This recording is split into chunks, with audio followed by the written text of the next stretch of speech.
In this video, we will explore special culture techniques that have been designed for organisms that cannot be grown under the culture conditions we have previously discussed. We will also examine methods utilized by microbiologists to preserve microbial cultures.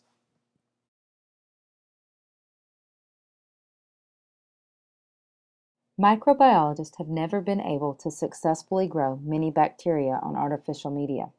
Two examples of such organisms are Mycobacterium leprae, which causes leprosy, and Treponema pallidum, which causes syphilis. These two organisms must be grown in animals because attempts to grow them in laboratory media have been unsuccessful. Mycobacterium leprae is grown in armadillos, while Treponema pallidum is grown in rabbits.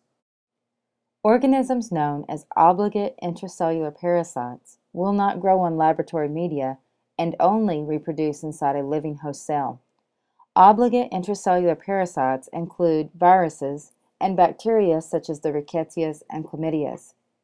In order to cultivate obligate intracellular parasites, microbiologists can utilize bird eggs or cultures of living host cells.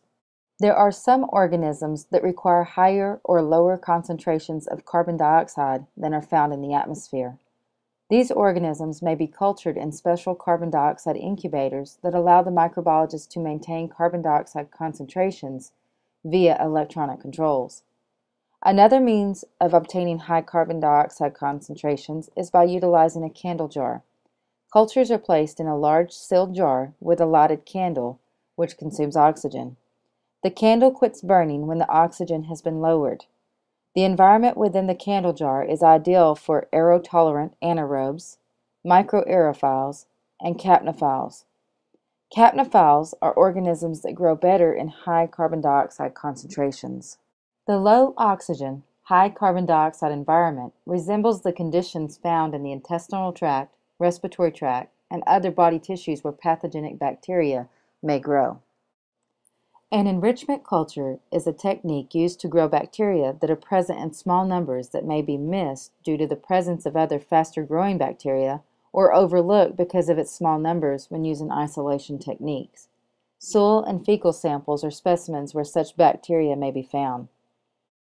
Enrichment cultures make use of a selective medium that is usually in a liquid form and environmental conditions that favor the growth of a particular microbe, but not others. The goal of this medium is to increase very small numbers of bacteria to detectable levels. After the organism has been allowed to grow to detectable levels, the organism can then be isolated by other methods.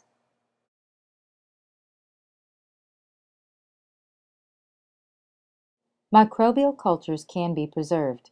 In order to do so, the microbiologist places the culture in an environment that slows down the metabolic activities of the cells. Several methods are available for preserving cultures. The method chosen is based on the time the organism needs to be stored. Refrigeration is utilized for short-term storage of microbial cultures.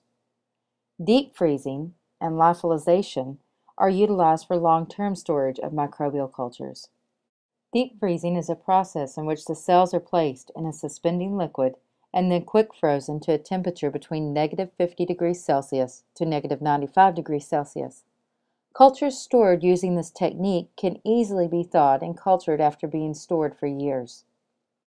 In the process of lawfulization, a suspension of microbes is quickly frozen to a temperature between -54 degrees Celsius to -72 degrees Celsius, and then water is removed by a high vacuum to allow sublimation.